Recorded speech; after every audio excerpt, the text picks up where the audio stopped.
Hi, Glenn from Aussie Tech Heads. Join Will, Eric and myself as we bring you the latest, most up-to-date, important tech news that affects you from Australia and the world. Weekly podcast available each Friday through iTunes. Watch the live stream recording of the show at live.thesecrethub.com each Thursday night, 7:30pm or GMT plus 10. Call in live via Skype or chat in our lounge. However you get us, just make sure you do. Listen or visit our website for more information, www.aussietechheads.com.au. Aussie Tech Heads, Australia's longest running tech news podcast. Techwebcast, streamed from our brains to our mouths, to your ears, to your brain. It's like our brains are holding hands. Brain hands. That doesn't really make sense, but Techwebcast does. Tech stuff, gadgets, games. Come and wander around geek heaven with us. Techwebcast. Here, now, holding brain hands. And welcome to episode 281 of the Techwebcast podcast, recorded on the 5th of April 2014. Techwebcast is recorded every Saturday and rebroadcast on Aussie Tech Heads on Thursday evenings at 7pm. Please rate us on iTunes and like us at facebook.com/Techwebcast. And your hosts today are Brad, Jody, Jen, Steve, and myself, Andrew. And we have a special guest today, Trevor Long, technology commentator and weekly podcaster from Sydney, Australia. And finally, we'll be chatting with John Gotts later in the show over from Sun Valley, Idaho. We have a busy one this week, Brad. We do indeed, mate. How are you? Yeah, I'm very good, buddy. It's a nice, beautiful day here in Melbourne, Australia, and really enjoying Saturday, and the weekend's just started. And how's your week been, mate? Anything exciting happened? Or? Oh, not really. It's just more of the same. We've been working really hard. We've actually got Jason Nunnally over in Alabama who's been working quite closely with us this past couple of weeks on some product with Zafo, and we've been really busy. So yeah, it's a good week, but just keeping busy. Okay, good stuff. We've got John Gotts on. Welcome, John. Welcome to the show. Hey there. And we'll get to you very soon. We've got Trevor Long on. Welcome, Trevor. Welcome to the show, mate. G'day, everyone. And we're going to have a chat to you very soon. We've got Jody back on. Hey, how are you? Good. Where have you been for the past year or two? Last year. Right. Well, it hasn't been quite a year, but I know, right? Last week, I'm a member of Rotary International, and we had a fundraiser, a comedy night. So, weighing the options, I really kind of had to do that. But prior to that, I've been involved with little Jewel, who's been showing, she's a Belgian Malinois, and she's been showing in dog shows and doing quite well. So that's been pretty much where we've been. Nice one. Good stuff. Yeah. And also we got Jennifer on. Welcome, Jennifer. Hi, Brad. How are you? I'm well. And yourself? You good? I'm well, yeah. Thank you. Good stuff. How's your week been? It's been all right. It's been pretty busy. I started off the week with going to a conference and then catching up, right? So that's pretty much it. Good stuff. And also Steve, welcome. Hey, how you doing? There's been a lot tech news lately, so we get a lot of stuff to talk about. Good show, mate. Good show. Your show just got done. Oh yeah. I forgot to put Jacob's unboxing video in there. Oh, really? Which one was that? That was my mistake. We're going to be showing it next week. I forgot. Because we got done a little early, and that's why I forgot to put that in there. All right. All good, mate. All good. All right. Let's get into the news. Who's going to do the news today, Jody or Jennifer? I'll do it. Okay, sure. Go ahead, Jennifer. I guess. Yeah, I assume she would. Okay. All right. Well, some good news stories tonight. And the first one is coming from The Verge about the Mozilla CEO. He resigned amid controversy over donation to anti-gay marriage proposition.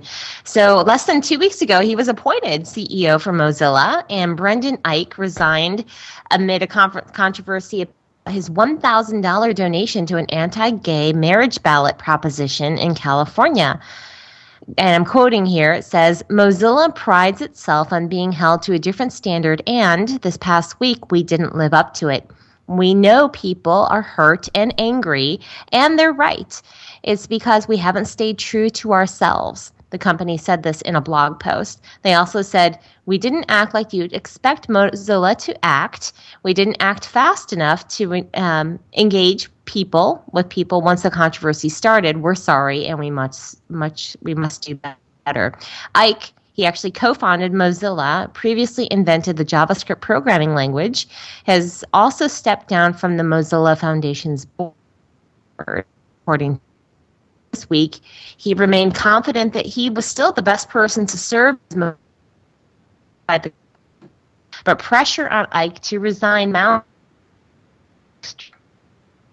discussion among Mozilla employees, developers, and the community members. To the next story, coming from The Verge again. 2014 edition of Apple's Overbooked Worldwide Developer Conference will take place in San Francisco at the Moscone West Convention Center between June 2nd and June 6th. Now, Apple promises to enlighten developers about the future of iOS and OS X, offering them the latest tools and technologies, as well as over 100 technical sessions and over 1,000 Apple engineers to speak to.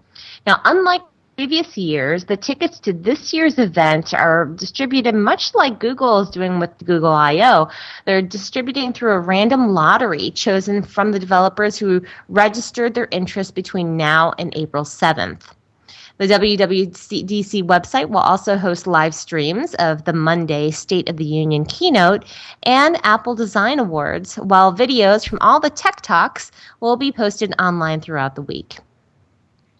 And moving on to the next story, Twitter's Vine introduces direct video messaging. This is coming from TechCrunch. They introduced this feature that allows messages to be sent from one user to another directly via video. In other words, direct messaging through a direct messaging channel and video clips with its messages. So it's a big addition to Twitter's video app. There is a direct parallel to be drawn here between Instagram's direct image messaging feature, obviously, and it goes hand in hand with Twitter's renewed interest in direct messaging. So that's the news with Vine. And moving on to the next story, another one coming from Mac Rumors, this one. And big news around Amazon's Fire. They're saying it looks a lot like the rumored Apple TV update. And last week, or this past week rather, Amazon launched its Fire TV media streaming box, entering a market from Roku and other streaming boxes such as Apple TV. Also, Google Chromecast is among the midst of competitors. And to help set itself apart from its competitors, Amazon actually introduced an app store, strong gaming support for its box, and also has voice support. So while gaming on a media streaming box is nothing new because Roku has allowed users to play games like Angry Birds on its devices, Amazon has gone through great lengths, including purchasing Killer Instinct game developer Double Helix and reaching out to third-party publishers like EA, Disney, Ubisoft, Minecraft creator Mojang, and they're bringing 133 high-quality games to the Fire TV, and more will be arriving in the future. And in addition, they've launched a $39 Xbox-like controller that makes it easy for users to play advanced games on the box. Now, Apple has long been rumored to be including gaming support on the next gen for the Apple TV, with support for gaming controllers. And more recently, Apple and third-party hardware manufacturers have begun shipping iOS 7 game controllers for iPhones, but they've been poorly received due to build quality issues and high price tags. So moving on to the next story. This one coming from neowin.net. Microsoft Office for iPad has surpassed 12 million downloads. So they released Office for iPad just a week ago, but Word, Excel, and PowerPoint and OneNote have already exceeded 12 million downloads from the App Store, they revealed. And this figure was mentioned in a tweet from the official Office account. The figures were not provided for each specific app, nor were sales resulting from the in-app Office 365 purchase option The tweet also didn't clarify whether OneNote's downloads prior to the Office for iPad's release were counted, as the note-taking app received a redesign in line with the new Word, Excel, and PowerPoint apps. And moving on to the next story, another one coming from NeoWin. Microsoft goes over new Bing features, including a knowledge of wisdom, or actually a knowledge widget for websites.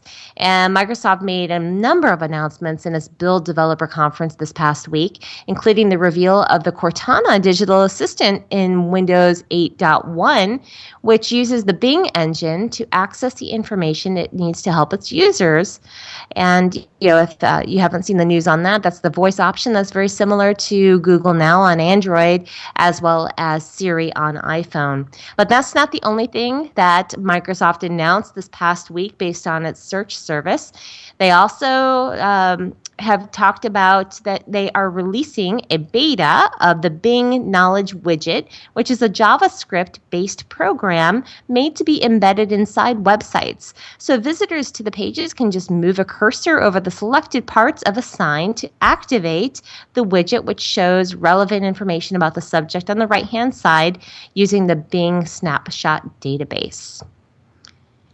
And moving on to the last story of the night, another one from neowin.net. Microsoft talking about the Start button. It was a warm blanket taken away from Windows 8, and they made a decision to take that Start button away from the desktop of Windows 8 back in 2012, which proved to be pretty unpopular, the move that is. And so now the Start menu returned in Windows 8.1. And Microsoft will launch a new version of the Start menu in a future version of the operating system. They actually did an interview with CNET, and they were talking about when they were first developing Windows 8, there was a lengthy internal debate about whether or not the desktop Start button would be included. They said that it's not like someone sits there and says there will be no Start button. It's actually a very long discussion. And so it looks like we will be seeing a Start button in the future. And actually, no, we have one last story. My apologies. Jody added this one. The roundup of Google's jokes for April Fool's Day. So April Fool's Day was this past week, and there were some fantastic jokes. And there was a great roundup of these Google pranks on thenextweb.com. And just to name a few of these, there's the Google Magic Hand, which Google Japan had introduced the Magic Hand, a new input method for smartphones. In short, you no longer have to operate your own mobile device. The Magic Hand does all the hard work. So there's a video on that for you to take a look at. They also did the Google Maps Pokemon Challenge. You may have heard of that, where they launched a Pokemon Challenge that lets anyone with an Android or iOS device catch the critters, and that was launched on the Maps app. They also did the Photobomb with Hasselhoff, David Hasselhoff Photobomb, if you hadn't seen that. And they also had the Gmail Shelfie, which allowed you to share selfies of yourself with others, hence Shelfie, as your Google Gmail background picture. And then last but not least, actually, they had Nest Total Temperature Control, which allowed you to control the temperature of your airline seat. They said that they actually partnered with Virgin America Airlines, and they would have a Nest in each seat. And there's a few other ones on here. I'm not going to go through for the sake of time and read everyone on there, but a lot of great April Fool's Day pranks. Yeah, very cool, Jennifer. Yeah. And that is the news, Brad. Great stuff. Thanks. Trevor Long, do you have any views on them stories, mate? Well, it's a pretty it's an interesting week because there's not anything specific there in terms of big product news. I think the biggest news for average consumers is probably the Apple WWDC because, there's a lot of speculation about what we'll see there. People like to think we'll see an iPhone, but we won't. We'll see iOS 8 released there and probably some improvements to Mavericks. Amazon Fire is interesting, don't you think? Because the TV box is not something in Australia that's got much hold. I mean, Apple TV is probably the best of the bunch. We don't really get Roku and Boxing and those things at a big level here. So, yeah, it's kind of interesting. Office for iPad's probably the coolest thing, I think, of the last week or so because such an amazing product to get for free. But then a lot of people are really annoyed that you download it for free and you can't use it other than to view files. Okay. Cool. All right. Andrew, what about you, mate? Yes, there's a few on there. As Trevor said, he gave a pretty good roundup there. But this one about the Mozilla CEO resigning, I mean, as political as that one is to touch, I'm not sure if I agree with that whole thing. I mean, that's about a donation of $1,000 that was in 2009, which is 5 years ago. I think that the political standpoint around gay marriage and things was probably a little different 5 years ago than what it is today. So I really, it doesn't sit well with me measuring today's ethical standards on what happened 5 years ago and 50 years ago and 100 years ago, which is kind of what we're doing a little. And while I'm pro-gay marriage, I'm fine with that. If he's not, I'm not convinced that should aspect whether or not he's the right guy to lead a company. I mean, Mozilla is a very solid company.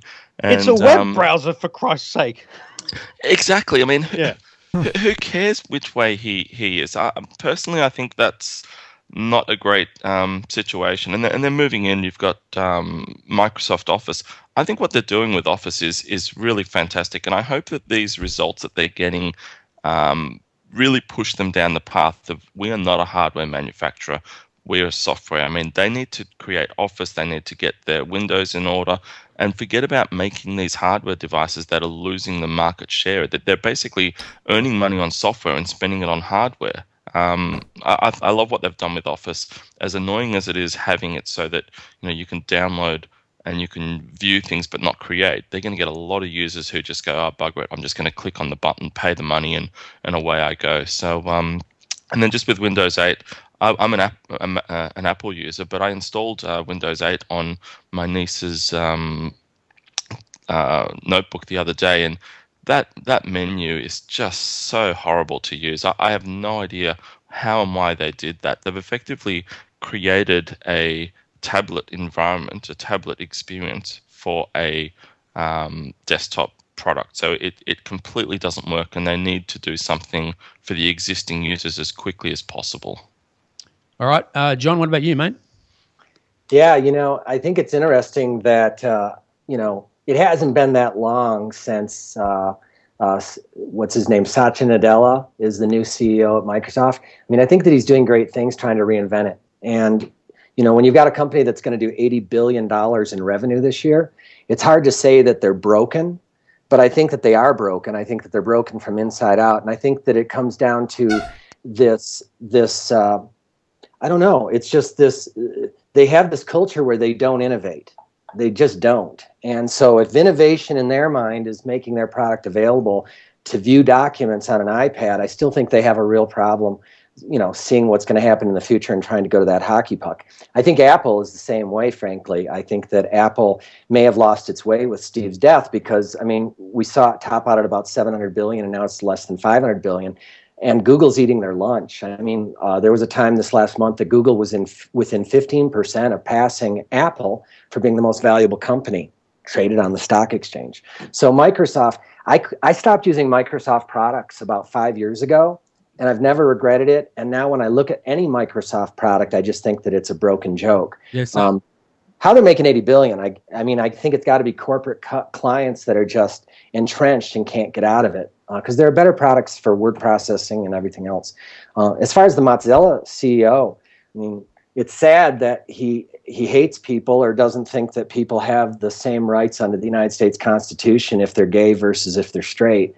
But that's the same problem working with the Republicans as I have for the last 5 years. I worked exclusively with House members and senators in the Republican Party. And these people will stomp their feet and they'll pound their fist on the table and tell you that you deserve your constitutional rights unless you're gay. And if you're gay, well, I guess you're less of a citizen. Whether this guy should be fired for it, I don't know. I mean, he wasn't making public statements.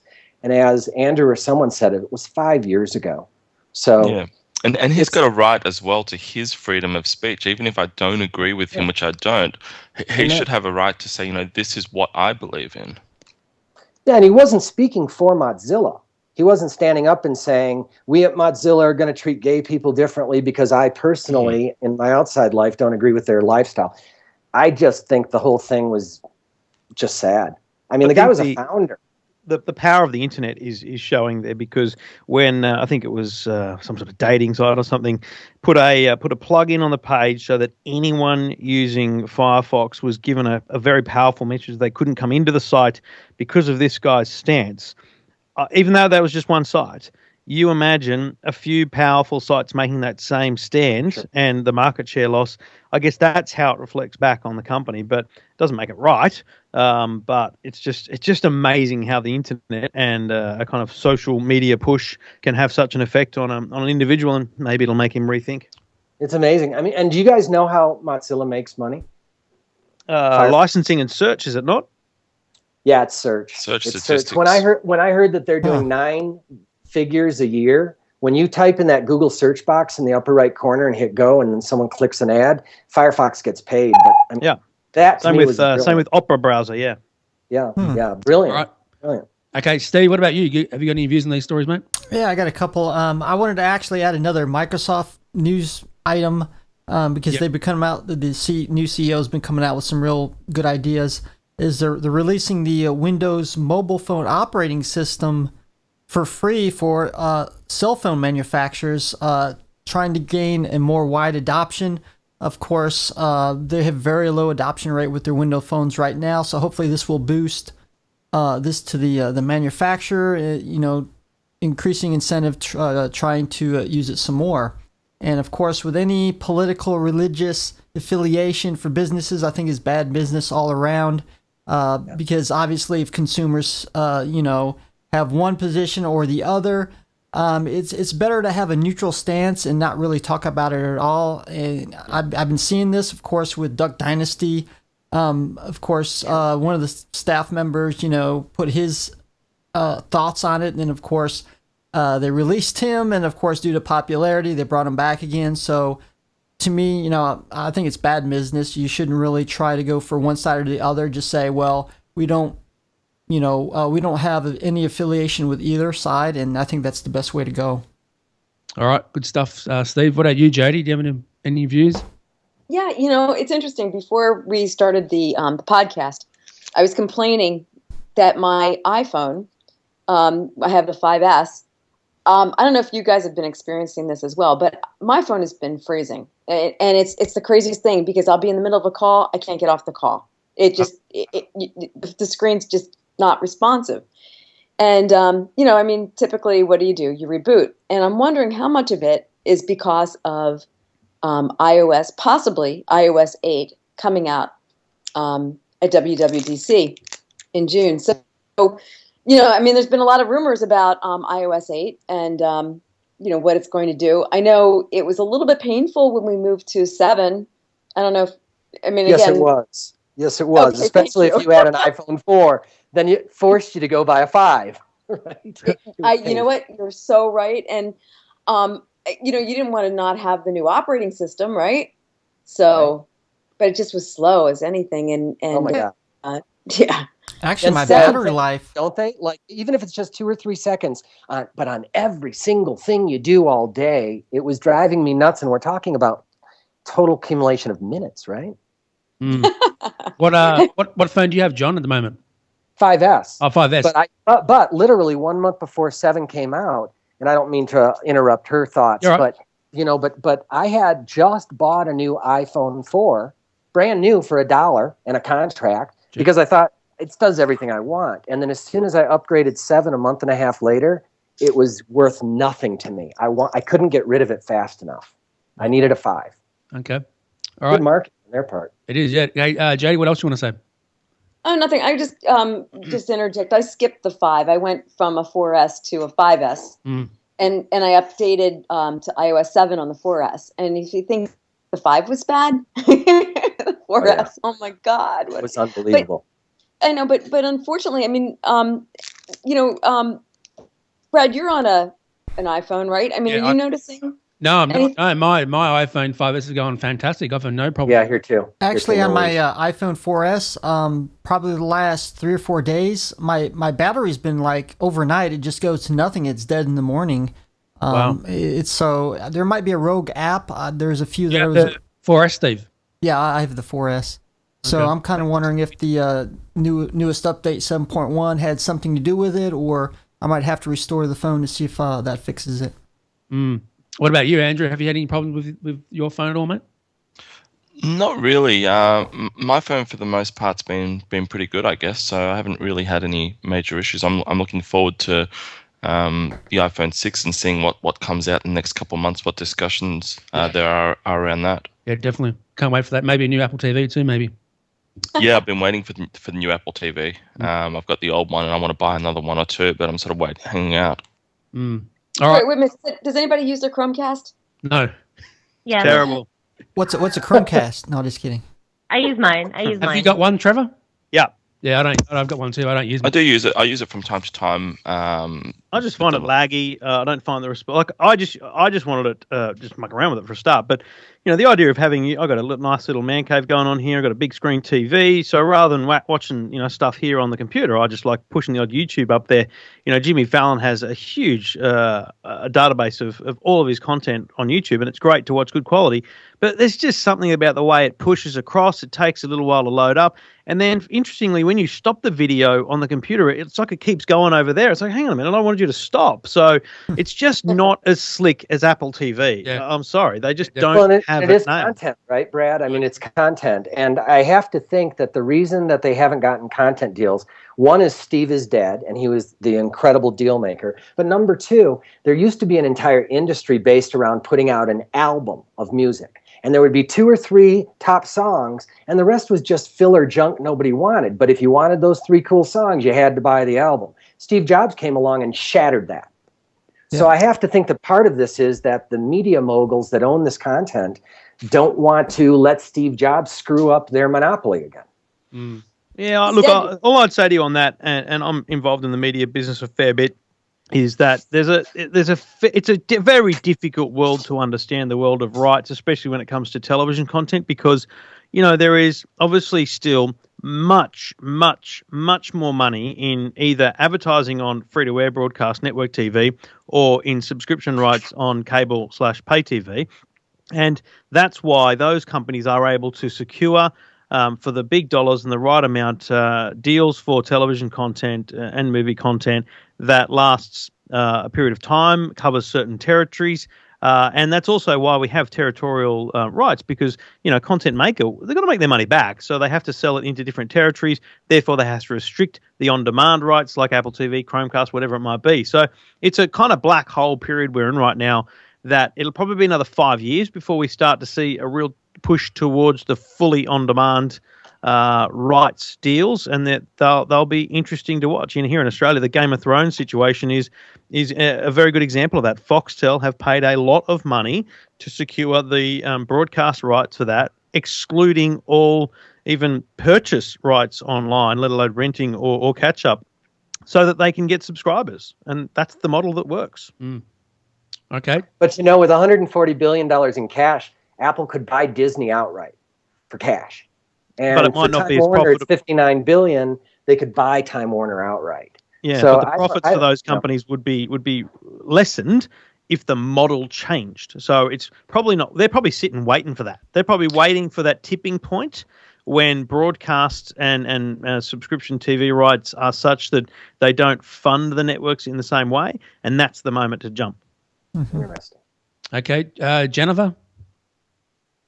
Views on stories. Yeah, yeah, definitely. And first, I wanted to say, just jumping back on Jody with your iPhone 5S. I think we had talked about that before. I would definitely do a clean install. Just do a complete, not clean install. It's the wrong terminology. Just wipe the device and start from scratch. I think, full. That's it. Thank you. Yep. There's no way. You have no idea. I know you don't want to. I know you don't want to.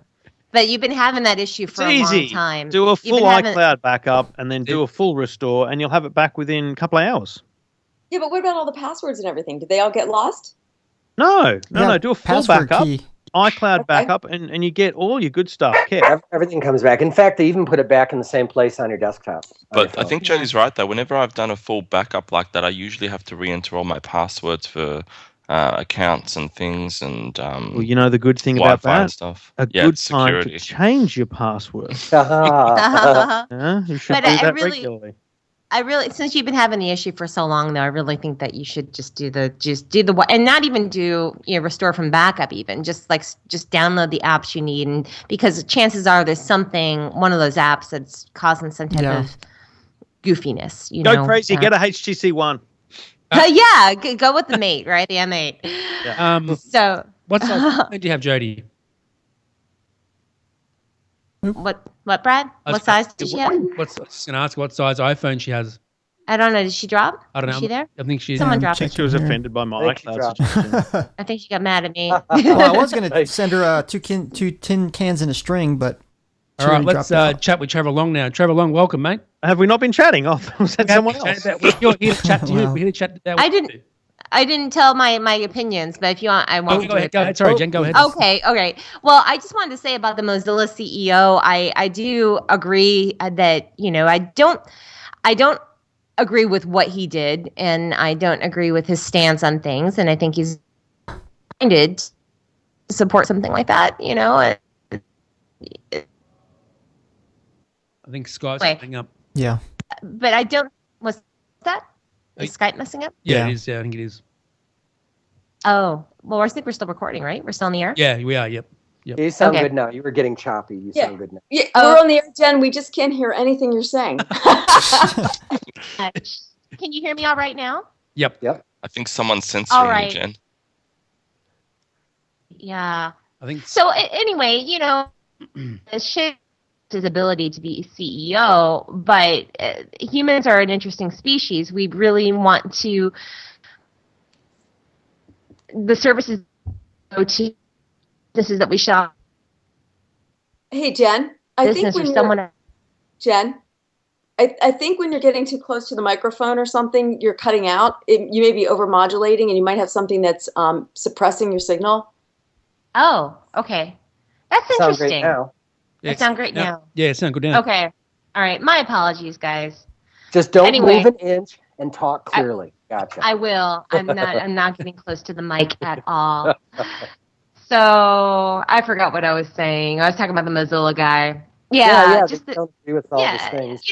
Even within the States, we have Chick-fil-A, right? And Chick-fil-A, they were against gays. They had something against. I forgot. They didn't hire gay people because he's a Christian organization and he closes his restaurants nationwide on Sundays. It's his belief. Mm-hmm.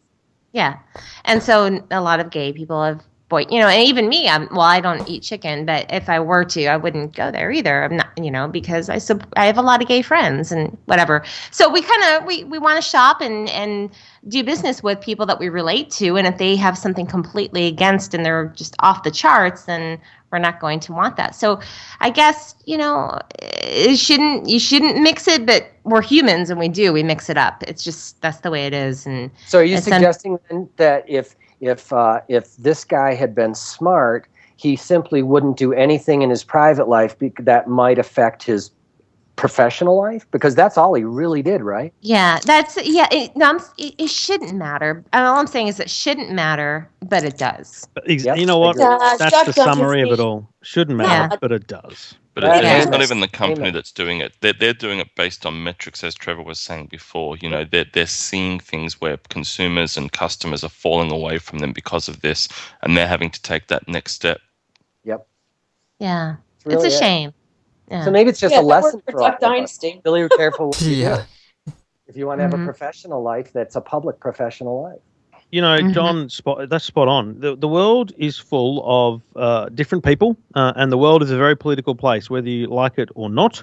If you want to have a strong political opinion, and frankly, making a $1,000 donation may seem like nothing, but a $1,000 donation is $1,000 more than I've ever thought of committing to any political concept. And by putting $1,000 on the line, you are putting your name against that thing. So whatever it is, you have to stand by it. And that's the unfortunate. It's true, but it's relative. I mean, when I was making $500,000 a month, $1,000 to me was Kleenex. Now I'm not making that kind of money. That money matters, but it's all relative. Yeah, it's all relative. Wait a minute. Bottom line is, you should have a right, and we do have a right to express ourselves however we feel. And quite honestly, this whole idea of censorship by the masses is actually contrary to freedom of speech. And I find it, I don't necessarily have to agree with somebody to buy their product. If I like Chick-fil-A, you know what I mean? There's the individual's opinions, and then there's the product. I don't see them as overlap. That's how I see it too, Jody. That's how I see it too. I mean, I don't agree with his opinion, but I'll fight to the death his ability to have that opinion. I don't see that he's out there sledging gays in the streets and all these sorts of things, which is another thing altogether. But people should be able to have an opinion. The fact that his opinion in this space, as Trevor said, is he's put $1,000 into something, so he obviously believes in it quite heavily. Is my opinion that I like blue fish or white fish? Does that matter so much? What's wait a minute. You're making a value judgment. Okay, so he put $1,000 towards this cause. Who's to say that he didn't put $2,000 to exactly the opposite cause? All they're doing is focusing on the one. Yeah, but all they're doing is focusing on the one donation. I don't know what his whole record is. Do you? Yeah, if there was other donations, it would have come out by now, because those donations are public. Any donation over $1,000 in America, but over $5,000 here is public. And so if he had another view, if he donated to both sides, we would have found out about that 5 years ago when it first came out. I disagree completely, and you know as well as I do how the media slants things. Any way you want to position it, you position it, and that's the name of the game. And you pull out the stuff that you think shows your candidate in the worst light or the best light, depending upon what you want to have the outcome be. We're going through this right now in New Jersey. You know what's going on with this whole idea with the bridge, this Bridgegate thing. It's absolutely the most preposterous, ridiculous thing, and we're spending millions of dollars trying to investigate it out the wazoo. The bottom line is that, I personally, I don't believe that he had anything to do with it. I think it was a personal matter.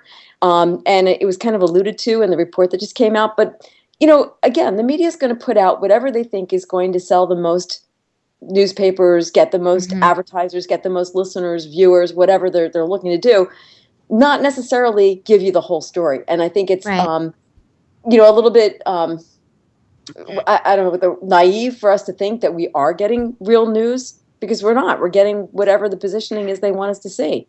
Humans now have a 7-second attention span. It was I think 22 seconds in 2000, and then it was 9 seconds last year, and this year it's 7 seconds. A goldfish has an 8-second attention span.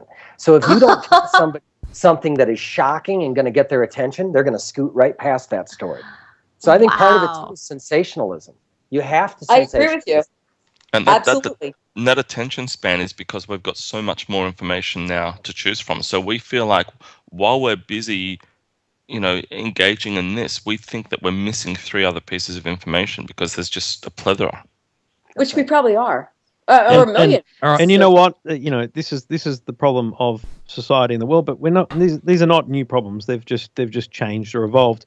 We're talking about a bloke who donated $1,000 to an anti-equality charity or whatever it might be. Mate, there's people dying in Africa. There are, there's much bigger issues in the world than even that, even though it's a massive issue. The Kardashians, that's a bigger issue. Yeah, I mean, hello. Wow. Yeah. They're still getting airtime. I'd donate $1,000 just to stop them getting airtime. But I do think just one point I'd make is I think the Mozilla Foundation, which this guy was the head of, is very different to even just a private company where he could have been earning double as a CEO. And unfortunately, that's his downfall, is to be a leader of a very ideological foundation as opposed to just being the leader of a business. It's probably where he came undone. If he'd made that $5,000 donation and then went on to be the boss of Microsoft, they probably would have just PR'd their way out of it. But you just can't do that in a foundation. You're absolutely right. All right. Go ahead, Andrew. No, I was just going to start talking a little bit about Trevor and what he's been up to. You've got 2 tech podcasts, Your Tech Life and Two Blokes Talking Tech, and you've also got a full-time job and you do a number of PR slots on TV and radio in Australia. I mean, my first question to you, Trevor, is how do you fit it all in, being a dad as well? Look, I'm not a fan of sleep broadly. No, look, I work really hard Monday to Friday. I spend my Saturday afternoon on the radio, but it's only an hour of my life. And, I've given you one extra hour. So it's not the end of the world, for me to sit here for an hour as well, When I started Two Blokes Talking Tech with Stephen Fennick, I got the same question. How can you do it? Seriously, it's 30 minutes. We sit down 9:30 on a Wednesday night via Skype or at each other's house because we're mates, and we record what we talk about for 30 minutes. So it's not like making a television program which takes, days and days and hours and hours. All my radio stuff, I do about 15 different radio spots around the country. They're 5 minutes each. They're on the phone. They're either in my lunch break or in the early hours of the morning, and I do most of them on one given day. So, it's really just about focus. And, all my radio stuff is, here's how it works. On a Tuesday morning, I get up really early, 5-ish, and I look across all the websites I can and think, what are 3 things that would appeal to my audience, which is primarily mums, dads, grandparents, kind of everyday consumers. I pick those 3 topics. I send those 3 topics to every radio station, and I don't have to think again until the phone rings, and then I just talk about those 3 things. Probably Your Tech Life is my biggest piece of work. It takes most of my time on a Tuesday evening, talking to callers, getting callers on the line, getting interviews lined up, and actually then, making comment about things and editing all that together. That's my hardest piece of work. Everything else is just kind of really easy breezy. The website is just, I publish when I want, what I want. I'm not beholden to anyone, and that's a pretty good way to go. And I fit it all in around a pretty cool day job. Nice one, mate. Tell us about the new studio you made in the new house you moved into. Yeah, so we had a little townhouse, which was great. It was good to own a home and everything, but it was strata, and anyone knows what strata is will know that's a pain in the ass. And, we then had 3 kids, smaller house. So we saved up and we looked around. We found a nice house, and I looked at it and I went, we're going to be here for a long time. It should be 20 years. And so I just put a bit of cash behind building a nice little room, which turned into a very nice studio. So it's my man cave. I've got a nice big screen TV. I've got a beautiful acoustic setup in terms of the sound buffering in the place, because I've worked at enough radio stations. I know how it's meant to work. Mm-hmm. Built some nice microphones, get a nice studio set up. I've got the most amazing, and seriously, if you love audio or anything, you've got to check out Mackie, Mackie, Mackie. They make these mixing desks, which are all controlled by an iPad. So there's no faders that you physically touch. It's all iPad controlled. I love it so much. It costs like $1,200. It's stupid. That's a lot of money. But it's beautiful. Do you know what I mean? And I want everything to be the best and high tech. So I can have a 3-way chat in here. We can have 3 people here. I've got 3 mics, 3 setups, or I can do this kind of Skype or other style hangouts, and it's a good quality, it's a good sound, and we've got cable internet here, so we're lucky we've got good speed. So it's working very, very nicely for me. What's your view on the Foxtel IQ3 box coming out? Yeah, that'll be a game changer for people, because there's a couple of things. It's got the back channel, so everything you do can be communicated back to Foxtel, and that's not about privacy. That's about enabling you to do more things. So it'll have more tuners. There'll be more recording. I think it's far too long overdue. I mean, Foxtel IQ2's been out for a very long time now. So the problem is people's internet. There's still people with 4 and 5 meg internet speeds, and that's just appalling, or worse. And those people want to do things like this, or they want to have a gaming console, and it's just no good. So you've got to marry up a great internet with a great box like that. Yeah, definitely. Yeah, I agree. I can't wait for it when it comes out. Jennifer, any questions for Trevor? Yeah, Trevor, how did you get into the radio business? Is that pretty much what you've done from the start, or were you involved with something else? Did you go to school for it? Tragic question. Well, it's a great question. It's just a tragic answer. I love motorsport. I've always loved car racing, and as a kid, I went and watched a lot of car racing. And there was a program on 2KY in Sydney called Straight Talk with David Tapp, and I used to ring up every single Sunday night as a caller when I was 15, 16. No kidding. And then, so to the point where I had a nickname on the air and all that kind of jazz. So David moved, I met them a few times. I won competitions, went and did things. And it was good fun. And then David moved to become a sports editor at 2GB in Sydney, which was just another radio station, really. And I just started doing work experience there. And over time, I did so many different things, working on television programs with him and radio station, and then I just worked my way through the ranks over about 8 or 9 years there to become assistant program director and quite a senior manager there. So just kind of worked my way up through the place basically. But cool. Work hard, work experience is what I say. Yeah, it's definitely a fun industry to be in. I worked in it for a few years, and it was the best time of my life. I'll tell you, I loved it. I wish the money were better. I don't know, maybe it's better there in Australia, but here in the States, it's not so great in radio. Yeah, I mean, I took a break from it for 2 years. I moved to Perth, which is the other side of the country, and just did kind of websites and whatnot for a couple of years. But I just missed it so much that it's a bug that you have. Even now, I don't work specifically in a radio station. I work for one of the national broadcasters, and so I don't get really involved in content at all, which is why I need to have this side life of going into a radio station every Saturday, sitting behind a microphone and having an actual radio show, because it just keeps the drug in my veins. I hear you. Good stuff. So, Jennifer, you did radio, have you? I did, yeah. Oh, okay. That's probably why you got the radio voice then. Oh, well, thank you. Jody, what about you? Any questions? What do you want to do in the future? I mean, here you are with this show and all this stuff going on, running around like a crazy man. Yeah. What are your goals? Where are you going? What's your bucket list?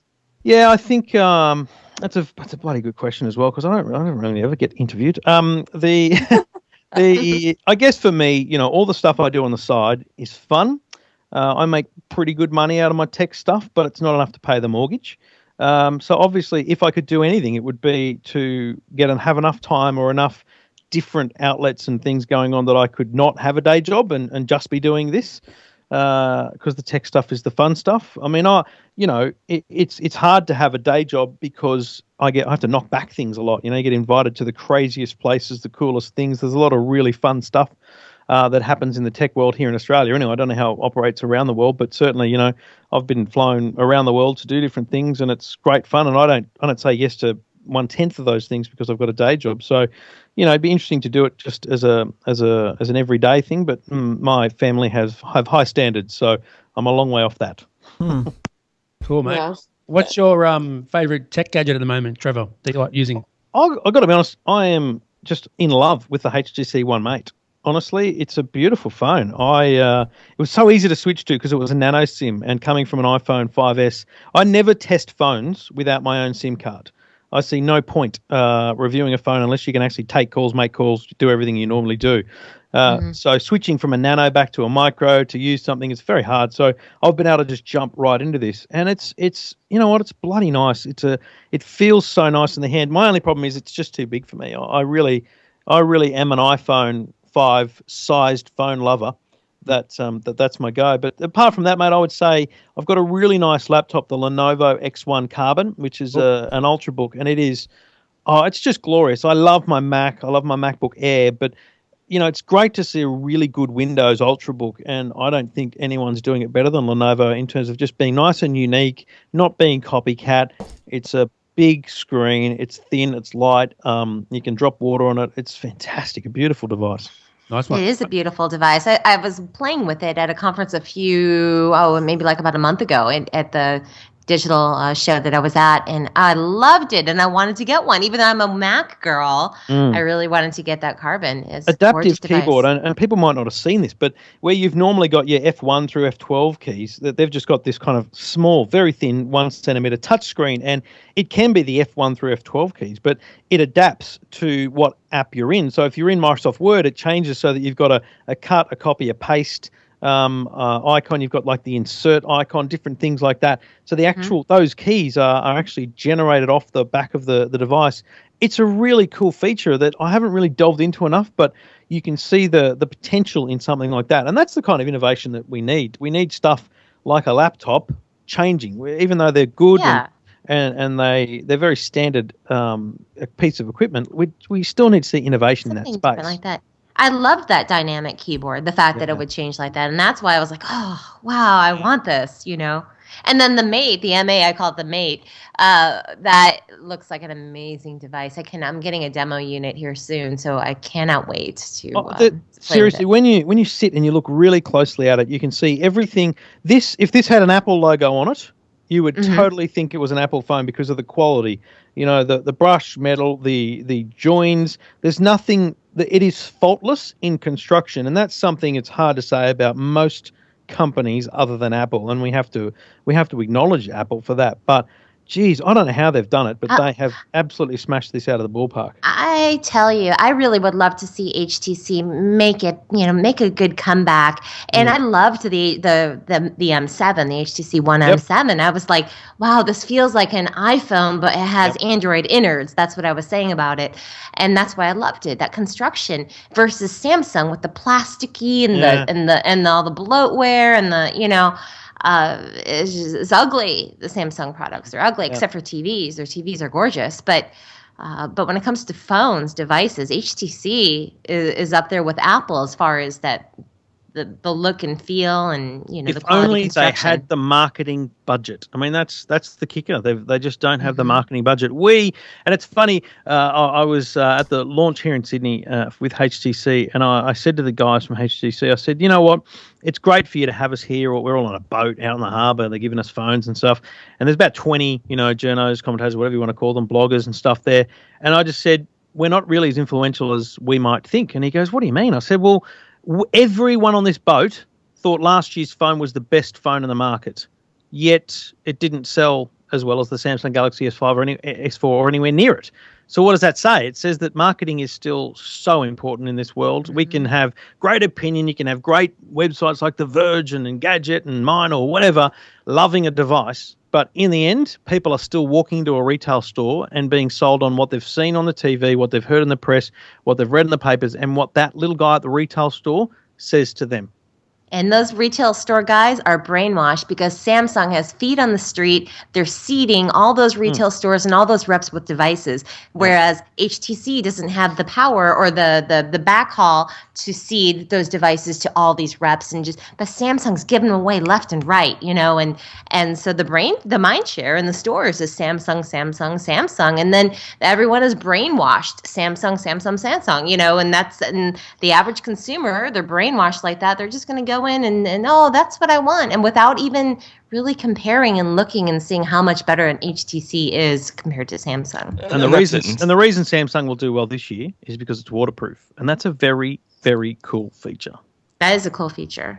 But guys, how much do you think also possibly though that the Android market is simply and don't take offense to this, please, anybody who's using Android and not iPhone on the phone, but I heard that the majority of purchases, and when I say the majority of purchases, I mean high dollar purchases, as a total of the total purchases for app stores and that iPhone has rich users.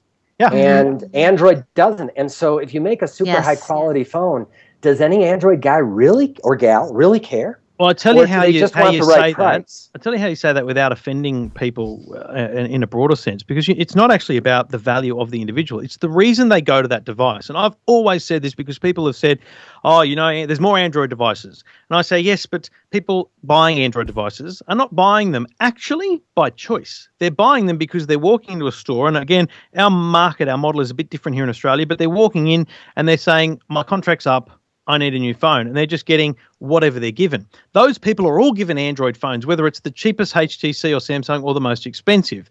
But the people who want to experience a smartphone are predominantly going in and asking for an iPhone, and they're the ones that are using apps and things. The ones that want a smartphone and have chosen Android are choosing HTC or Samsung, and they're downloading lots of apps. But that doesn't account for all the people who have Android and aren't using apps. Well, I just remember that Pirates of Silicon Valley movie so long ago about Microsoft and Apple. And in the final scene, Steve Jobs says to Bill Gates, but my product is better. And Bill Gates looks at him and says, nobody cares. All right, nobody knows. It's funny. Brad and I had a conversation about 6 months ago. We did. And both of us said that, there's half maybe Android, half iPhone. Yeah. But whenever you get on the train, whenever you're walking through the city, we're finding 8 or 9 out of 10 people you see holding their phone, sending a message, doing something, are all iPhone users. And we both sort of looked at each other, and I said, this was probably 6 months ago, I said the reason for that is because the Android users, their phones are in their pockets.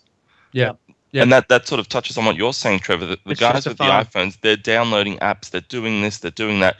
and probably Android's grown a bit more in that way since. But yeah, exactly. It's just a phone. It makes calls. I send SMSs if someone sends me one, and vice versa. Whereas you're going to find a lot of the iOS guys, they're constantly doing things. Whether that's a good or a bad thing, I don't know. But it's a tipping point. We are at a tipping point though, because this is the first time I get to change phones a lot. I'm really lucky, yeah. But I've always gone back to my iPhone. And this is the first time in 4 years that I have used a phone, not an iPhone, and not carried my iPhone around so that I could connect to hotspots and things to check things, right? Every app I need, every app I normally use is on this phone now, and that's a big deal. So the App Store's finally getting there. The devices are good. It's just taken too long. That's the problem. Trevor, do you have an Apple TV? Yep, I got 2 of them. So you love AirPlay then? Yeah, I love AirPlay. Yeah, I love AirPlay too. It's good stuff. Yeah, I mean, it's great. I've got one here in the man cave and one in the lounge room, and I want to put another one upstairs just because, again, we're an Apple household. We've got lots of iPads. The kids love using iPads, and they're playing Peppa Pig or something. You want to just whack it up on the screen, press a button. It's very easy to do. There's something simple about that. Okay, Trevor, you work in technology.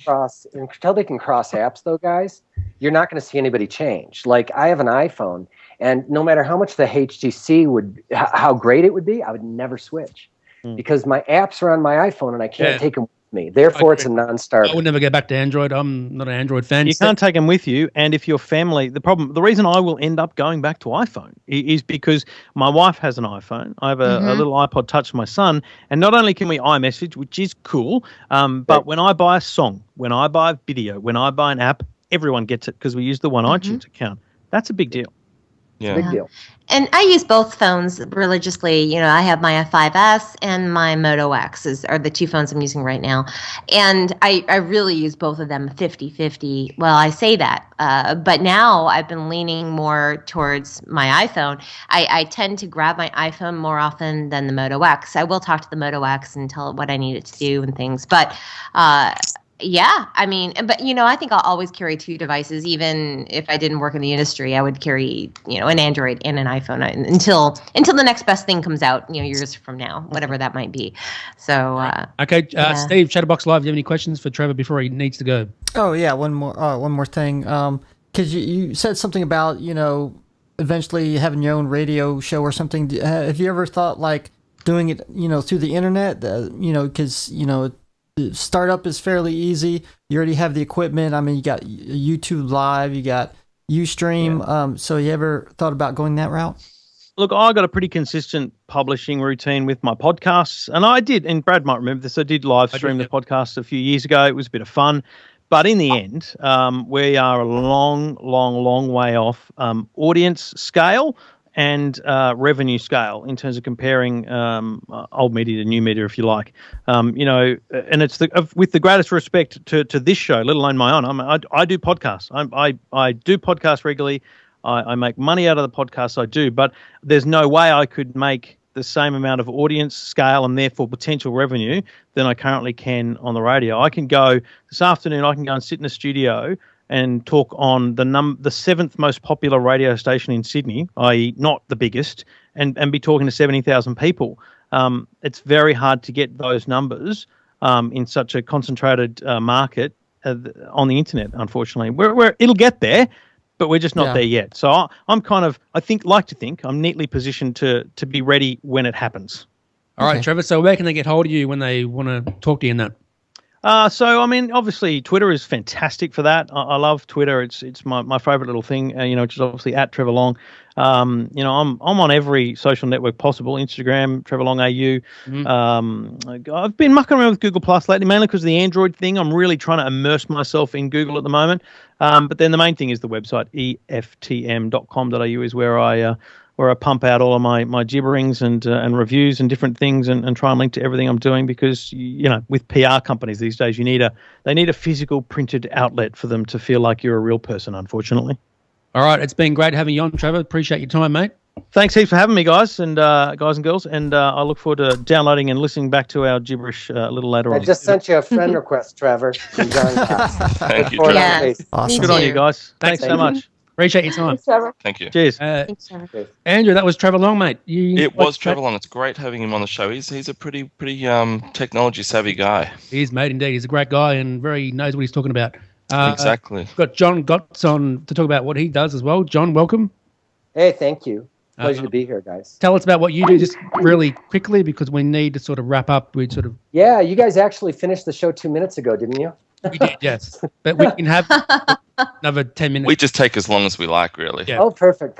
Okay, so I've been in technology since, I guess, 93. My dad's been programming since 67 for General Motors and EDS, American Express, big companies. But we've been involved in the web since 93, and we created one of the first anti-spam softwares for Windows, and we created one of the first pop-up blockers for Windows. And when that one kind of went away, yeah, it was fun. McAfee, Symantec, Norton, Computer Associates, all the browsers kind of took away our business. We were kind of looking what to do next, and I'm a Republican, and I say that kind of saddened that they take some of the stances they do, some of which we discussed today from the Mozilla guy. But we built the largest private social network for legislators in the world. And we have people in about half the states in the nation now that are blogging. And these people, senators and House members, they typically don't blog. And as Republicans, they tend to be introverted, conservative. And so they don't want to blog. So teaching these people who I don't think they'd be offended if I said they were technology Luddites, how to blog and how to communicate and be open was quite a challenge.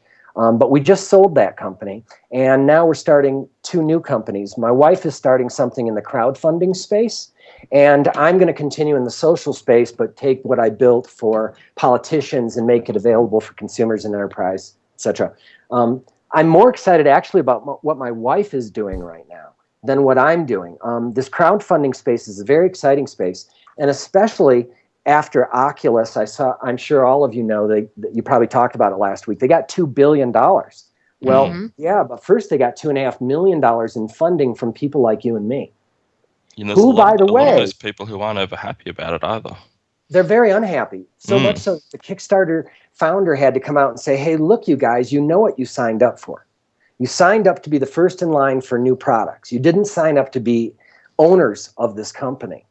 So it's interesting because you hear about crowdfunding and it goes in 2 streams. You've got crowdfunding where people will buy your products in advance even if those products never materialize. And that is called crowdfunding, Kickstarter, Indiegogo. Then you've got other crowdfunding where you've got savvy investors that are allowed to come in because legally they have a right to invest. So here in the States, if you are not a savvy investor or a stockbroker, someone that could be considered savvy, to protect widows and orphans, we do not let anyone except these high and mighty people invest in startups. In Australia, we call them sophisticated investors versus sort of ma and pa investors, yeah. Sure. And so Bethany and I have figured out a way that you could give up ownership in a company without breaking any laws in the United States at all. And people, if they can't go out and get traditional funding, we think this is going to be a channel for them to be able to raise money, potentially millions of dollars. We saw Pebble raise 10. But now, did you know Kickstarter's doing $120 million a quarter in funding? Wow. Oh, my. Wow. And they get 5%. Right? Oh, my goodness. Oh, yeah, right. And they just finished their billionth dollar in funding since 2009, which means they've accumulated $50 million in revenue so far. Jeez. Right. So that is exciting to me because I would love to be able to take my new company and go raise money from just average Joes and Josephines and let them have the big upside potential that an angel investor would. And so we've cracked that. And on the 24th, I'll be at the Rackspace office in Half Moon Bay with Robert Scoble, and we will tell everybody what we're doing. Good stuff. Look to that, John, chatting with Robert Scoble. Have you talked to him before, or it's the first time you'd be speaking to him? Or? Yeah, so Scoble's a friend of mine, and I really do love the guy. I met him first in 2009, and Guy Kawasaki and Bill Reichert have Garage.com, and Bill and I have been friends for about 10 years. And 5 years ago, he introduced me to Robert, and Robert did an interview with me, and then a year later did another one, and then a year later did another one, and then a year later it's another one. And so this will be our 4th or 5th interview. And so the first interview he did, I think he may have had 100,000 total followers. Now he's got 5 million just at Google+. Unbelievable, isn't it? A lot of people. He's a smart guy, and Andrew, we met him, Andrew, when he was in Melbourne. Yeah, we caught up with Robert in Melbourne, and I caught up with him in Sydney, and then back over at South by. He's a whole lot of fun. I mean, the fact that he's a social commentator and is an influential person, he's just a really cool guy to sit down and have a drink with, have a chat with, and that's what it is. I mean, personality is infectious. And I know, John, you just got back from Dent, where there are a whole bunch of you guys. I know you spent a lot of time, yourself and Beth, with Robert and Miriam and all those sorts of things. It's just a bunch of fun people catching up and talking about what's happening, and that's how people build a name in this sort of business. Yeah, and when you look and see where Rob has been over the last 5 years, he's been everywhere, and he's seemingly seen everything. Today he was playing with a drone and yesterday too, and he's flying. He and Andy. His neighborhood, right? Andy Grignon. And yeah. Too, right. Another brilliant guy who invented the iPhone. But gosh, I mean, brilliant. I mean, I think what I like most about Rob is that you can have a talk with him about anything in technology, and it's going to be deep.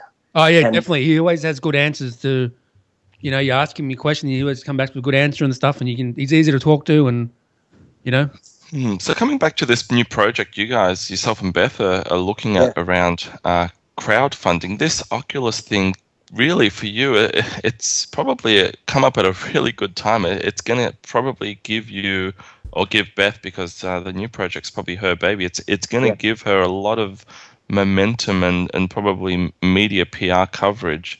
I think she'll get national coverage. Actually, I think you're absolutely right, Andrew. I think she's going to get national coverage, and I think Rob can help that. Wow. So we're going to hear more about this on the 24th. Oh, sorry, Jody. I didn't mean to talk over you. Go ahead, Jody. What do you want to say? Go ahead. No, it's okay. I just I'm listening, taking it all in. I think it's fantastic opportunity. And you're obviously, I mean, you're saying how smart Scoble is and Andy Grignon and all that. You're just right up there too. So no, seriously, I think good concepts, really exciting stuff. Yeah, well, I'll tell you, I had figured out how to raise this money for my own company that's also launching on the 24th. That's in this consumer space. And I just noticed Buffer and Every Post and Tint Up and some others were doing millions of dollars in revenue with a totally inferior product to ours. I mean, it doesn't do 10% of what ours does. So I wanted to do that. And I thought, I want to make this a successful raise because I want to do an iPhone app and an Android app, and I want to do a new design. And so I thought, how could I raise $1 million, $2 million? And I figured it out. And then I thought, well, you know what? I can probably do this on Kickstarter or Indiegogo. And I went there and they say, no, you can't. You can't do e-commerce. You can't do apps. You can't do social media. And you cannot do ownership in your company as a way to raise money.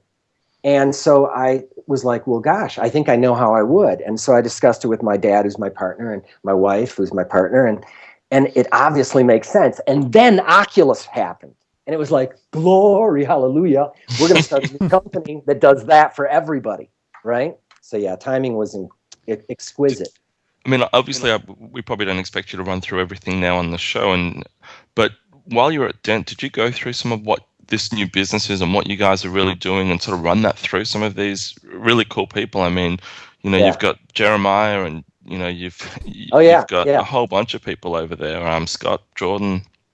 No, we talked with, Rob hooked us up with an investor who was the first investor in Hootsuite. And this gentleman just cashed out of almost all of it in their last $165 million raise. And so I sat down with him and I was like, Hootsuite doesn't do this or this or this or this or this or this or this or this. And this is why these things are important. So we were having a good conversation beyond and then the last day I was leaving Dent, I got a ping from Mark Zuckerberg, and it was his announcement they bought Oculus. And it wasn't to me. I mean, I follow him, right? And so I actually got to break the news to Scoble about Oculus, which, when do you get a chance to break tech news to Scoble? Right. Yeah. That never.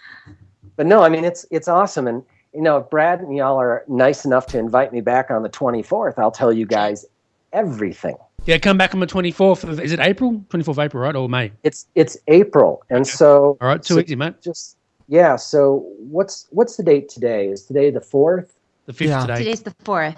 Well, the 4th in the It's the States. 4th the still 5th. in the States, right? Okay. Yes. So we've got 20 days. So we've got about exactly 3 weeks. So in fact, if I was to talk to you guys on the 25th, that would be exactly 3 weeks from today and 1 day after I announce it to the world. Cool. Okay. Is that Perfect. Yeah, absolutely. Love We it. would love to have you on, and anything we can do to help, and Yeah. we'd be more than happy to do that.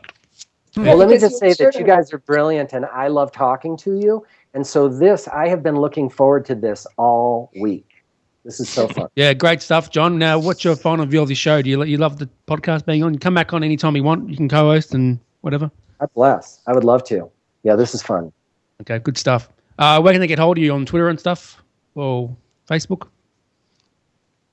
Say again? Where can they get hold of you?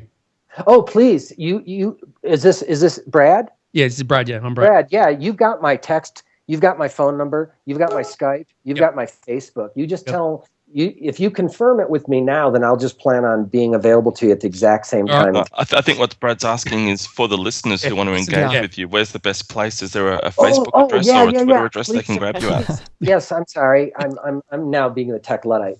Okay, so John W. Gotts. So facebook.com/JOHN Gotts. G like go, OTTS like Sierra. Okay. John W. Gotts. Awesome. Right. Can't wait for the 24th. It's going to be good getting you back on, John. You guys are brilliant. Thank you. Andrew Cunningham, where can they get hold of you? What's your final view of this show, mate?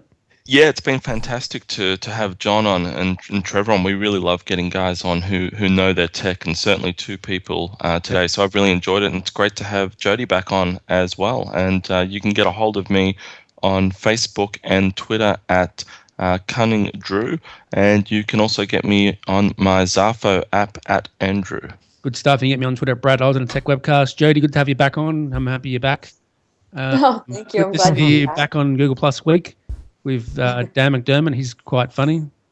Oh yeah, that's a great show too. It is a great And believe me, I missed you guys. I tried. I was using Zarfo, so Yeah, we yes. Yeah, I saw that, Jody. We've got some cool stuff coming too.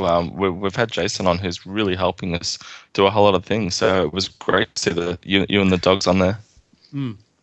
Excellent. Yes, thanks. Yeah, it was. And I put on on Zarfo the comedy thing that I was at last week. So if anybody's really bored and you want to go and watch, My wife and I were watching that with some really funny ones in there.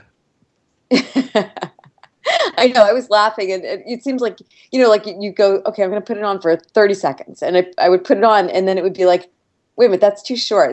Then you do the 60, and it's like, well, wait a minute, that went like one and a half jokes. Like nobody wants to hear the half joke, so we did a 45 seconds. No, actually, if you could, maybe to do like I don't know, something where you can like start, stop when you want. But I guess you can do that anyway. But yeah, there's a stop button. You can stop at any time during. Well, I'm blonde. What can I tell you?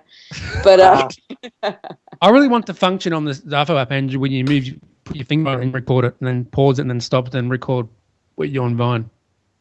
Maybe. Lots to think about. That's not a bad idea. It's just for a 1 minute video, it might be a bit tiring holding your finger down there for 1 minute. Yeah, and John, if you haven't tried Zarfo yet, I don't know if you've tried it yet, but Andrew actually created the program. That's his. No, I know it. When he was at South by Southwest, everyone, Chris Voss and Scoble, everyone was just blowing it up. And in fact, I read that Secret had gotten a $10 million round, and I thought it was Zarfo. And I actually announced to Brad that you guys got a $10 million round, and I was really excited for it. Oh man, that would have been cool. I couldn't believe when he told me. I thought it was, and then I found it wasn't true. But anyway, we're still working on it. Still working on it, John. It's funny. It is. But anyway, you can find me on Twitter as Sunswept. You can find me on Facebook as Jody Rains. You can find me at my website, webmarcom.net, and also jodyrains.com, and here at Techwebcast. So hopefully we'll see you soon. Yeah, and I just sent you a friend request too. I think you and Trevor just accepted. So if you could, that'd be awesome. Jody. All right. You got it. Okay, Jennifer, what's your final view of the show? And give us a quick plug of your podcast and your Twitter name and that. Well, I thought the show was fantastic. John, it was great meeting with you and talking with you. And Jody, so happy that you're back on the show this week, and Trevor was a wonderful guest to talk with as well. So. Yeah. And then for me, you can find me at jenniferruggiero.com and check out my podcast as well at getnerdywithit.com. And on Twitter, I'm J Ruggiero. And who's your guest going to be on this week, Jennifer? Any exciting guests coming up? We are talking next week with Sebastian Lyle from an app called Locappy, LOCAPPY. And actually, we just spoke with Shannon Morse. Nice thanks to you. Yeah, that show will be up tomorrow. We talked with her yesterday, and that show will be up tomorrow. Oh, nice one. That's cool. You speak to it on your show. That's good. Good stuff. Yeah, thanks to you. Yeah, thanks for the introduction. No problem. Happy to help. Mm-hmm. Also, next week, got Peter McDermott coming on. He's going to be coming on to have a chat with us next week, so that's going to be quite good. Steve, what about you? What's your final view on this show, mate, and your Twitter name? Yeah, I'm hearing birds. Well, anyway, it's been a monumental show. 2 great, amazing guests. And you find me on Twitter as Cheddarbox_live. All right. Yep. Okay, good stuff. And did I miss anyone, Andrew, at all? I think I did. Yeah, I don't think Andrew. Andrew? Andrew, what did you hear? I think he already answered. So anyway, next week, Peter McDermott's going to be on Jennifer. Awesome. I look forward to talking with him. That's great. It's going to be fantastic. Can't wait. He's got Google Glass, and so have you, and it's going to be good to talk about that. You can have a glass off. Yeah, you can have a glass off. And you might be on next week, will you, mate? I'm not 100% sure at this stage. Okay. All right. I'm going to have to wear my poor man's Google Glass or something. And Steve, you're hearing my bird, my bird Giorgio. He's walking around the mic. I'm sorry, I try to contain him. No, I can barely hear him. Yeah. Always on the show. It's good having bird. Yeah. I've got 2 cats. It's fun. Okay, that's a wrap, Andrew. Thanks for being on, guys. And That's Techwebcast for another week, and we will see you all again next week. Thank you to Trevor, and thank you to John. Yes, thank you, John. Cheers. Trevor. Cheers, guys. See you in 2 weeks, 3 weeks. Definitely, Bye-bye. mate. Can't wait. See ya. Can't wait. Cheers.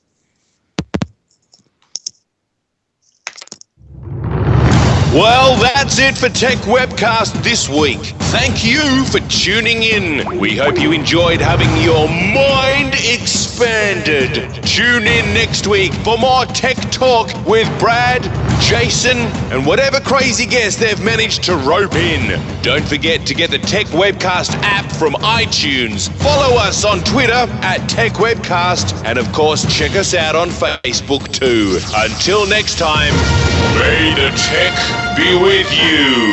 Peace.